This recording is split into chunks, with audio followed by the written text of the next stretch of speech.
Okay, if everyone wants to have a seat and settle down, we are ready to begin with our regular board meeting. So I will now turn it over to Chairman Dillard.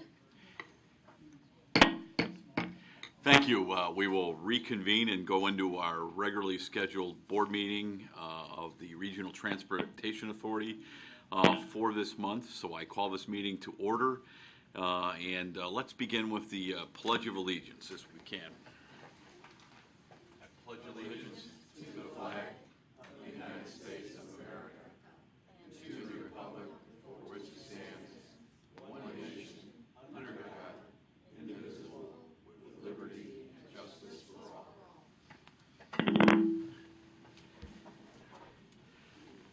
Thank you. Madam Secretary, will you please call the roll? Sure. Director Anderson? Here. Director Buchanan? Director Colson? Here. Director DeWitt? Here. Director Durante? Director Frega? Here. Director Fuentes? Here. Director Hobson? Here. Director Lewis? Here. Director McAllis? Here. Director Melvin? Here. Director Pang? Here. Director Ross? Here. Director Totten? Director Triani? Here. Chairman Dillard? Here. We have a quorum of 14 present with 2 absent and no one on the phone. Great. Thank you very much, Madam Secretary.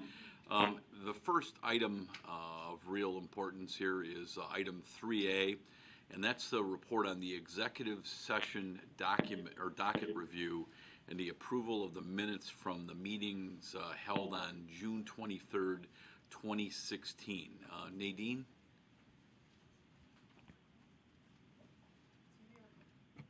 You may recall that the board met in executive session on June 23, 2016 to review the closed meeting minutes. In accordance with the Open Meetings Act, public bodies are required to review prior closed meeting minutes periodically to determine whether a need for confidentiality exists with respect to all or part of those minutes. Based on its review, the board reached consensus that several executive session discussions can be released and that all verbatim recordings through December 2014 could be disposed of. The remaining confidential minutes of closed meetings will continue to stay close to inspection by the public because the need for confidentiality still exists as to those minutes. The board will continue to review these minutes to determine whether any changes in circumstance indicate that they may be made available for review. The approval of the minutes from executive session meeting authorizes the actions to release minutes and dispose of verbatim recordings.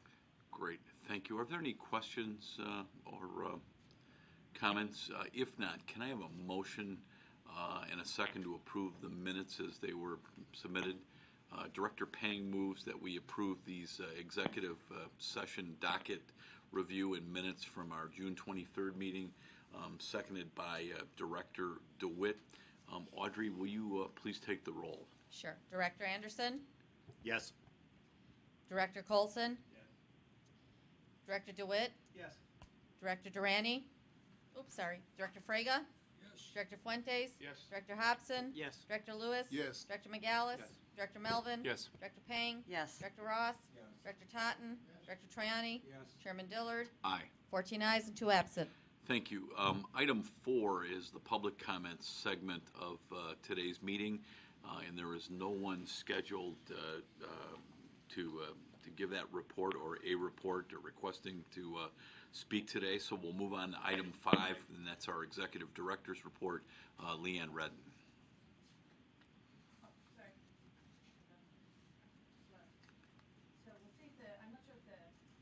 We'll see if the mics, they sound a little quieter, we'll see. We don't know what's going on with it, but we'll bear through. So we start where we always start, and we had a little bit of conversation about this earlier in the meeting under the Finance Committee, but as of July 31st, 2016, the state's delinquency was $285 million. The administrative and interest costs incurred by the RTA for maintaining 3 short-term debt vehicles to provide that liquidity for that delinquency has risen to $2 million in 2016. And we touched on this also in the Finance Committee also. The General Assembly back in June did pass a stopgap budget bill for FY state fiscal year 16 and 17, I should say, that included transportation operating and capital funding. The bill reaffirmed the RTA's continuing appropriation funding streams. Specifically, it included the statutory guarantee of a 30% state match on the state sales tax generated on an annual basis. It also included states' reimbursement of the annual debt service for the RTA's previously issued skip bonds. The bill appropriated 2 ADA paratransit grants for $3.8 million, as we discussed, for fiscal years 16 and 17, and 2 reduced fare grants for $17.5 million for each of those years as well. The legislation also reappropriated critical capital funding that had previously been authorized, totaling $1.4 billion. So while that is not new capital money, the reauthorization essentially allowed the state capital funded projects to continue into fiscal year 17, essentially be able to pay the bills, and will allow IDOT to authorize spending of proceeds of the state's recent $550 million bond sale. On the federal side, July 14th, both House and Senate chambers adjourned and will not return until September 6th.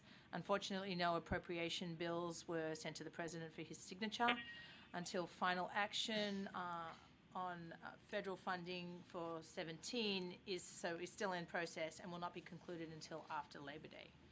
On July 29th, Transportation Secretary Anthony Fox announced the 2016 Tiger grants, which were essentially awarded 42 projects across 32 states. The total program is about $500 million and is allowing the projects to leverage $1.74 billion in state, local, and private investments. There were 600 applicants into that program. The largest grant recipient this round for a Tiger grant was the CTA, which will use its $25 million grant to restore and support improvements to the Garfield Green Line L station. So that was good news for us locally. During the month of July, the RTA celebrated the 26th anniversary of the Americans with Disabilities Act. Of course, you know that the RTA provides many transit-related services to riders with disabilities. The RTA, along with CTA, Metra, and PACE, participated in the Mayor's Office for People with Disabilities event, Access Chicago 2016 it's called, held at Navy Pier on July 13th. This was the first year RTA's was a presenting sponsor at the event. It draws more than 100 of Chicagoland's top disability-related service providers, product merchandisers, assistive technology suppliers, and other exhibitors all under one roof, and is a really great resource for that community. CTA and PACE also proudly displayed their new vehicles and their accessibility features. We were also a gold level sponsor for the Disability Pride Parade, held downtown on July 23rd. The march kicked off at the Harold Washington Library, ended at Daly Plaza. RTA, CTA, Metra, and PACE collectively were all on hand at Daly Plaza to provide information about the region's accessible transportation services and programs. CTA and PACE also, again, had buses and equipment there to provide sort of demonstration of accessibility and across the fixed route system. In mid-July, the Chicago hosted the Leadership APTA class of 2016 capstone session. So APTA, as you probably recall, is the American Public Transportation Association. Attendees really are the people who work in the transit space and have been identified by their leadership as mid-level managers or leaders who really have the talent and the drive to potentially rise to the top ranks of those organizations. The 3 service board CEOs and myself participated in the executive roundtable. It was actually a really fun event. I think it was as fun for us as it was for the participants in the program. It really allows the class sort of in an informal forum, first-hand discussions with us about our individual and collective challenges, both across the transit system as well as sort of just in management in an organization. How we work together, how we don't work together, but clearly we were laughing at least quite a bit throughout some of that. And really, but focus on fostering advancement of our transit systems and sort of sharing some of those trials, tribulations, and gems of wisdom with the participants. And just to wrap up, this is a 2-part slide. The GFOA, once again, has awarded the Distinguished Budget Presentation Award Certificate of Recognition for Budget Preparation to the RTA. This marks the 20th year that the RTA has received this prestigious award. It reflects our commitment of the RTA and our staff to meeting the highest principles of government budgeting. It is a significant accomplishment of the Budget and Treasury and Capital Programming groups, and they're all to be commended for that work. And finally, last week, several RTA staff members participated in Metra's second annual On Track to Success vendor fair. This event was hosted by Metra's Office for Delivering Office of Business and Diversity and Civil Rights. This is one of our many ongoing activities that we have participated in to help promote and facilitate diversity in our contracting, to bring a broader pool of applicants into our contracting and bidding process, specifically for people who are looking to do business within our organization. So that was a very successful event. With that, that wraps up my comments for today. I'd be happy to answer any questions. Any questions? If not, thank you, as always, Leanne. Next is item 6A, and that's the quarterly Regional Transit Access Citizens Advisory Board report from our friend Greg Pullman. Greg, good morning again, sir. He feels like many of the rest of us. Sometimes he just wanted to lay there and sleep. Anyway, good morning, Chairman Diller and directors, RTA staff, and the public. The advisory board had its last meeting on July 18th, 2016, and at that meeting we had our standard reports where RTA went over the first quarter statistics on ADA, paratransit, customer service, fare programs, travel information centers, and travel training. After we discussed and went over the statistics in those areas, we had a report from the new integrative mobility management company, MTM. The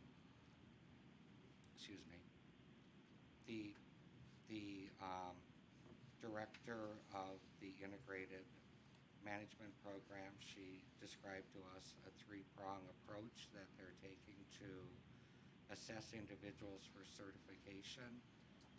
Their first approach is to gather information from treating professionals. They also do a functional assessment in real time to determine, in a real type environment, to find out what types of transportation that an individual can take and what barriers they will have in order to accomplish riding on a fixed route. They also describe that they provide those who need it. They have who need a cognitive assessment that is done by professionals in that particular area, and it's done with the most dignities, to make sure that the dignity of the individual is maintained. Afterwards, after she completed her discussion, we had the individual that handles their travel training at MTM. He informed us that they assess the individuals for their travel training, come up with goals and objectives, and they informed us that they have professionals such as professional orientation and mobility individuals to work with blind or visually impaired people who need to learn better travel training skills. The next two items that I'm going to bring to your attention, some of you, or maybe all of you, possibly are not aware of, but eventually these two items, after the RTA staff completes research and collection of data, will be brought to the board for adoption. They were brought to our advisory board because both of these items affect people with disabilities or seniors who ride paratransit or use travel information centers to collect information on how to, to find out about routes. The first item is the Eligibility Review Board. This is required by law that RTA have an eligibility review board so that individuals who want to appeal their, if they did not get certification or if they were certified in a way that they thought was unfair, this is an appeal process. This appeal process has to be separate from the mobility management, so it is housed under the legal compliance department at the RTA. Currently, the current system structure is causing delays, which cause issues with the statutory deadlines that one must meet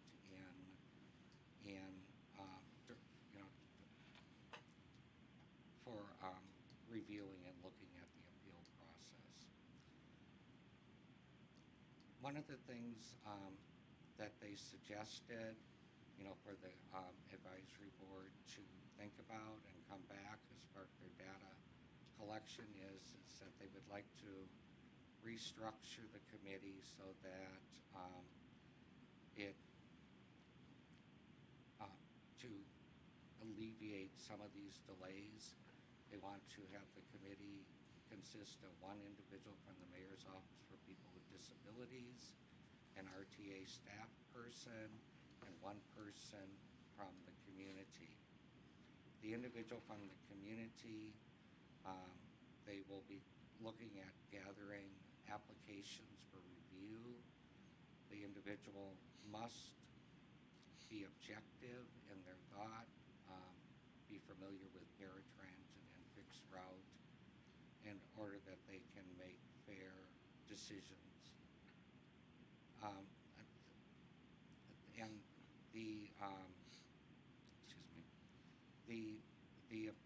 the individual from the community, there will be several of them chosen, and they will rotate their time, during the review, to be on the committee reviewing certain cases. The next item that the RTA staff is taking a look at is the Travel Information Center. They're finding that there has been a decrease in calls, and they wanted input from our committee as they're, developing their recommendations. How is this going to affect people with disabilities as far as getting information? A lot of people use smartphones or the internet, etc., and maybe certain parts of the community, because of economics, cannot, calling the RTA, the Travel Information Center is the most efficient and cost-effective way of doing this. But saying that, they're looking at the financial, the staffing, and the infrastructure of the current system, along with discussions with the three boards, Travel Information Service units, and gathering the data from there and from our committee, and I would assume other places. Once they gather all of the information, it will be presented to the RTA executive director and the executive directors of the three other boards for final recommendations to be brought before your body. That concludes my report. Our next meeting is on October 17th. Are there any questions? Great. Any questions for Greg? Greg, I have one. How often or how frequently does the RTA deny anyone ADA certification? I'm going to have to ask the staff person to answer answer that. Yeah, Greg, I'll take that. Thank you. So the ADA paratransit program only has about a 1.5% denial rate for ADA paratransit.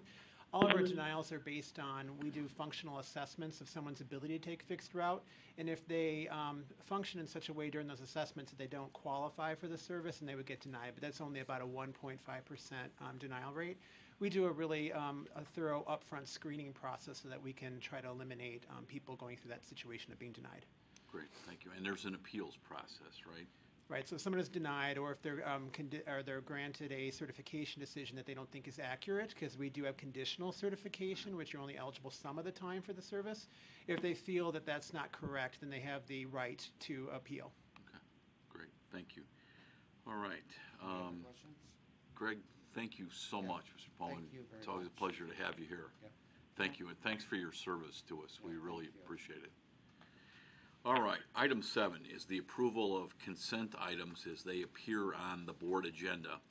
And these include in 7A, the resolution certifying the financial results of the second quarter of 2016. 7B is the ordinance establishing the amounts available to the service boards for their 2017 through 2019 operating budgets as required, and also the required recovery ratio for 2017, and the preliminary capital plans for 2017 through 2021. That's a big one, but it was covered substantially by Director McGallis's in the Finance Committee.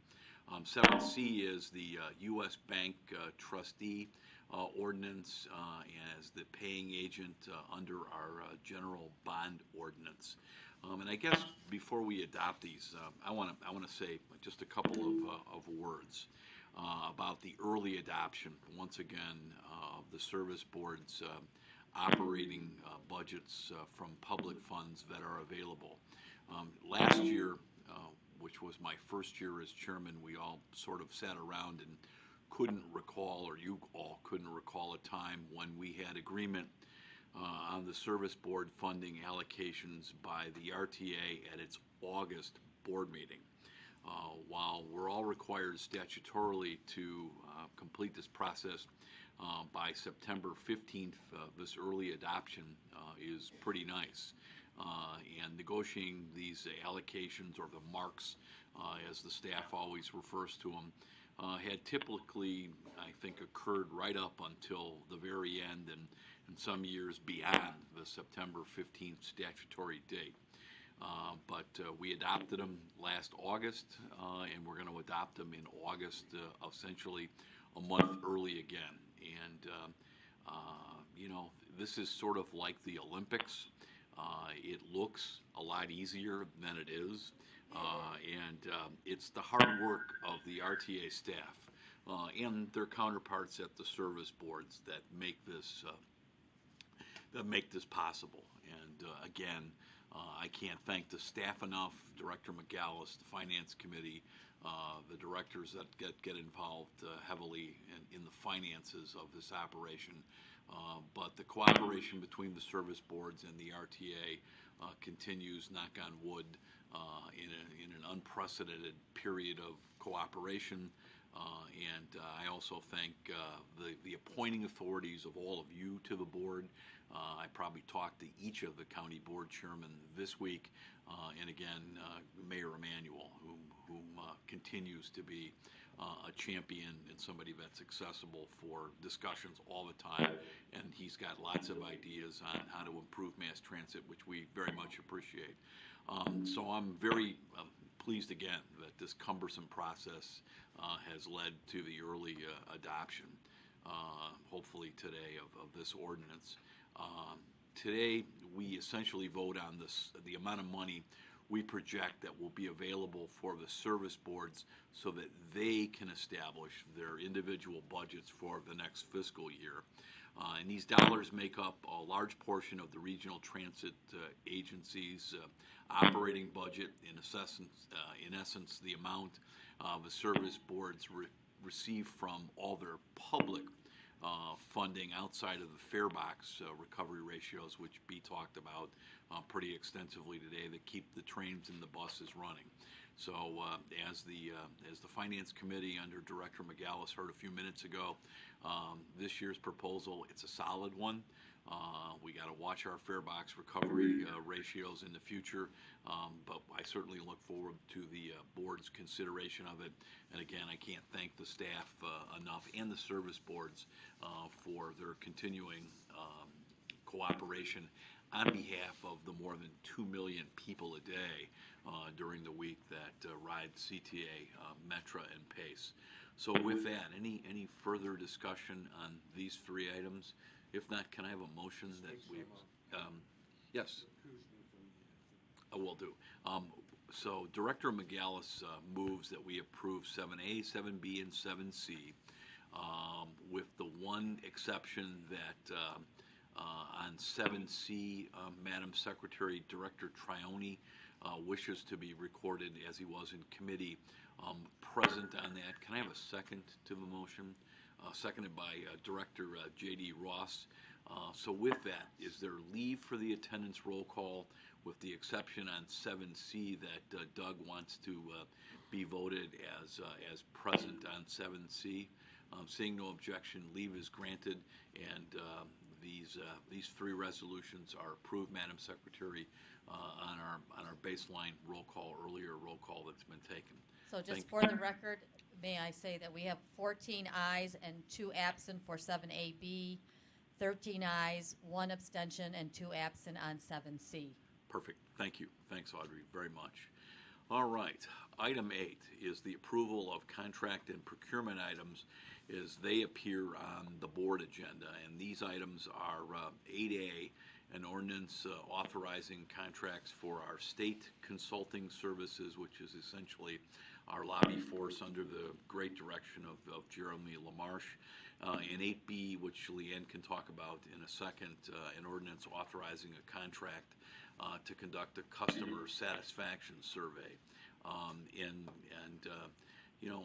8A, Jeremy, essentially, I assume what we're doing is we gave each of the firms, these are the same firms, a little increase because they've been held steady in their activity. They did yeoman's work this year, probably heavier lifting than they've ever had to do.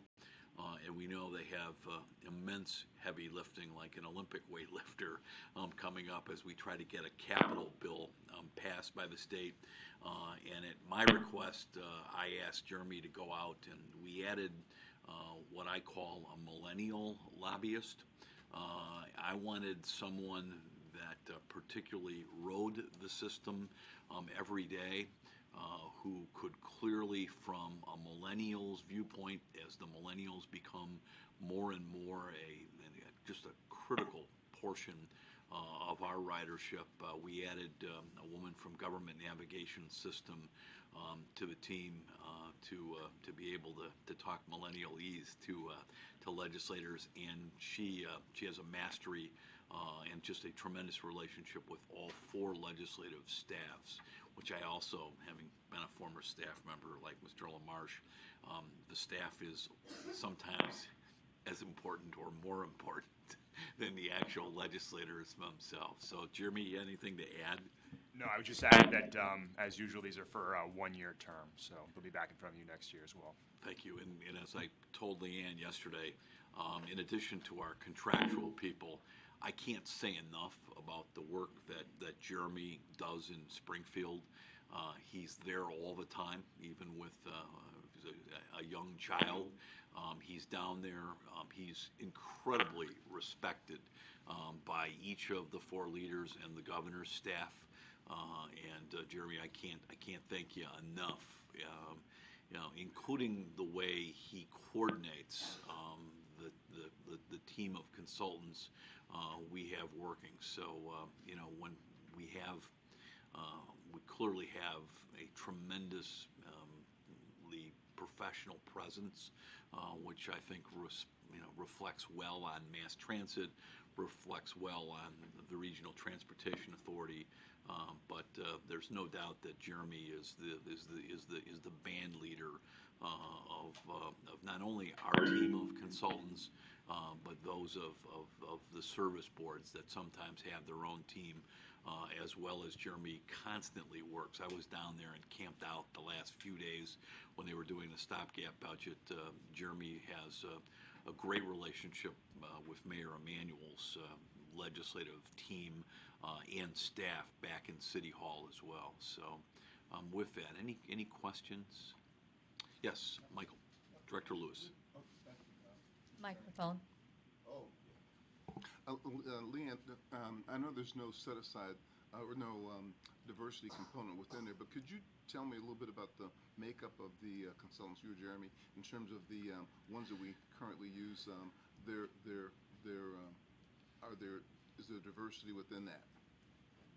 Actually, two of the companies that we work with, we have Paul Williams, who is African American, who essentially heads up our work and leads our work, supports us with the African American caucus in Springfield, as well as Victor Reyes on the Latino caucus side as well. All right, thank you. I just want to say, I know we talk a lot about trying to make sure we have a diverse group of providers, and it's really encouraging, even though I think this contract doesn't require that we've got representation from diverse groups, which I think is a credit to the RTA. Sometimes I think we don't get enough credit for the things that we do, and we get too much criticism for things that we don't do. So I just wasn't aware of that. I thought it might be good for the board and for the public to know that, and so I thank you for sharing that, and Jeremy for using those qualified individuals to help build capacity. Yeah, it's funny, Director Lewis, when you're speaking of diversity as well. I got a big smile from Nadine, Leanne, Jill, B, Susan Masal, our staff, when I said, when I got here, we probably ought to add a woman or two to our lobby team. So the last two new components to our lobby team are both women, which I think was important. But our team is diverse, and there's no doubt. When I'm down there with Jeremy and Leanne, we spend a great deal of time with absolute representative sample of the makeup of the 6 counties that we represent in terms of who we go see and the input that we take from different legislators. And it is interesting that some of the key legislators, Representative Arroyo, Senator Sandoval, as well as Representative Al Riley, is a pretty diverse group of individuals that have an interest in transit. So, very much aware of it. Anybody else? Yeah, Director Todd. Thank you, Mr. Chairman. Just a little overview. I think there's a kind of an overload here. It's my understanding that between Metra, PACE, and CTA, there are at least 9 people who are lobbying Springfield, maybe 10, I'm not sure. We have 5 on board, that makes 14 lobbying Springfield. In addition, we have Jeremy. The 2 best lobbyists are the chairman and Leanne, who are down there consistently talking money problems, as well as the CTA has a chairman, ACE has a chairman, and Metra has a chairman, all of whom lobby Springfield. Now, when I add them all up, there's more lobbyists than there are members of the legislature. And I think that the thing ought to be reconsidered. Plus, today's politics in the House is that you really only need to lobby one person. That's the Speaker of the House. He controls everything, or the governor. And the chairman has access to both of those, more so than probably any of the people we have employed as lobbyists. It's not a great dollar amount when you look at the whole budget, but it's I think one of the reasons why when interest groups or people get involved in this, that they get upset with government, because of the number of lobbyists that we have doing Springfield. Now, I understand, Mr. Chairman, that there is some diversity down there, and maybe you need a group to do this and a group to do that and so on. But I'll tell you this, I read this report that's on your desk from Thompson and Weir. This is a very extensive, very good report, very complete and everything. But I'll bet you 10 to 1 Jeremy could have done this and done it just as well as these people did.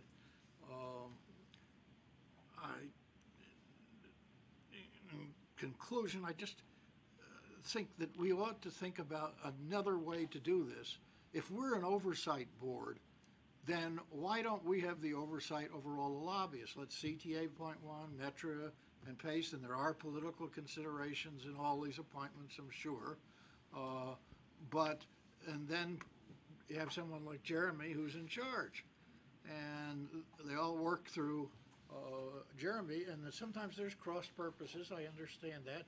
CTA may be doing something a little different than what we would like or Metra would like, but that's the nature of the game. It's always going to be that way. My thought was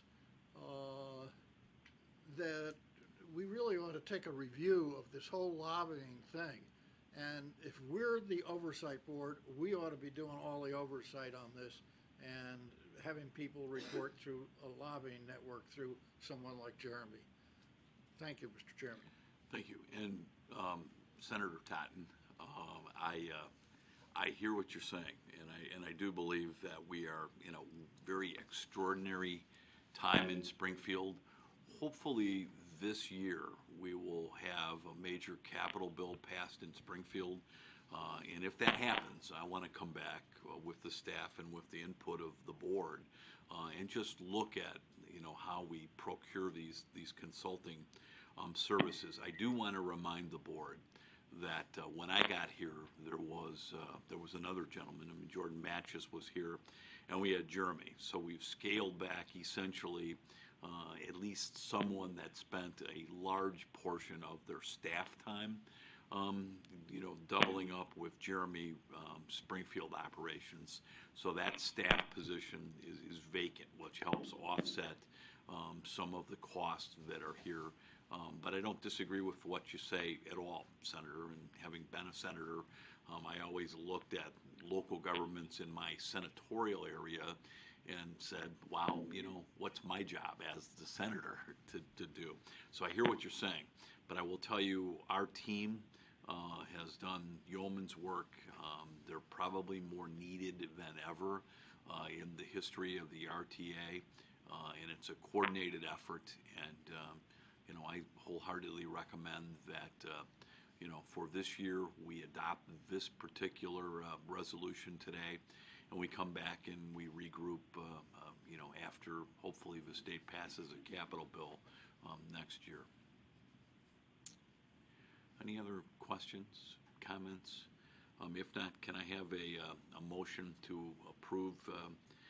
Actually, we're going to do these together. So, Leanne, let's talk a second about the survey that we want to take, a customer satisfaction survey. Well, I mean, I can answer any specific questions, but just in a nutshell, several of you who've been on the board for a while recall that we collectively, all 4 agencies came together with a unified approach to doing customer satisfaction surveying across the region. So there was sort of standards, trackable data, and doing it in a coordinated fashion across all 4. This is, I think, the 3rd time that we're around doing this. This is migrating to a cheaper online style survey. Publicly bid out. RSG is a very reputable firm who we have worked with and work significantly across the country, specifically in the transportation space. So if there's any other questions, we could answer them, or I'll kick them to Jill, who can probably get into more detail if necessary. Thank you. All right, can I have a motion on 8A and 8B? Director Trione moves that we adopt the 2 ordinances in item 8 as they are. Is there a second? Seconded by Director Michael Lewis. Is there leave for the attendance roll call on these? Seeing no objection, leave is granted, and items items 8A and 8B, Madam Secretary, are adopted. Thank you. 14 ayes and 2 absent. Thank you very much.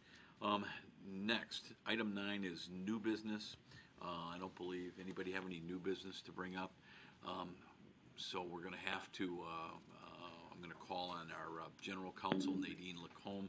Nadine, we're going to go into executive session. Is that correct? And give us our legal reasons why we can do that. Pursuant to subsections 2C1 and 2C11 of the Open Meetings Act, if the board would vote to adjourn from executive session, we can then proceed to the closed portion of the meeting to consider those matters. Great, thank you. Before we adjourn the regular meeting of the Regional Transportation Authority and go into executive session, I want to remind everybody that the next RTA board meeting will be Thursday, September 15th, starting with committees at 8:30, followed by the regular board meeting. And it's hard to believe that will be post-Labor Day. I don't know where the time flies. Again, I want to thank everybody for the unprecedented early adoption of the marks.